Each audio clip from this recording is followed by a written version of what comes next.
तुम्हारा दिल ना घबराए। तुम खुदा पर ईमान रखते हो, मुझ पर भी ईमान रखो। यीशु ने उससे कहा कि राह, हक और जिंदगी मैं हूँ। कोई मेरे इस वसीला के बगैर बाप के पास नहीं आता।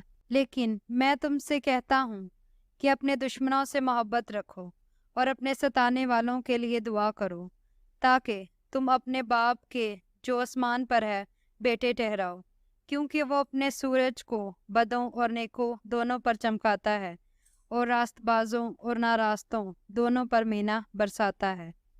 और उनको ये तालीम दो कि उन सब बातों पर अमल करें जिनका मैंने तुमको हुक्म दिया, और देखो मैं दुनिया के आखिर तक हमेशा तुम्हारे साथ हूँ। बस कल के लिए फिक्र ना करो, क्योंकि कल का दिन अपने लिए आप फिक्र करेगा। आज के लिए आज ही का दुख काफी है। बस मैं तुमसे कहता हूँ कि मांगो तो तुम्हें दिया जाएगा, ढूंढो तो पाओगे, दरवाजा खटखटाओ तो तुम्हारे वास्ते खोला जाएगा।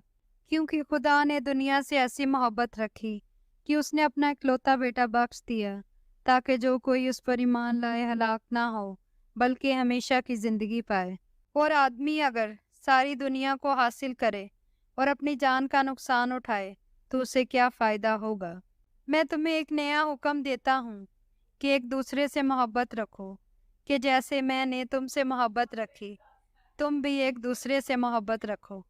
क्योंकि जो कोई अपने आप को बड़ा बनाएगा वो छोटा किया जाएगा, और जो अपने आप को छोटा बनाएगा वो बड़ा किया जाएगा।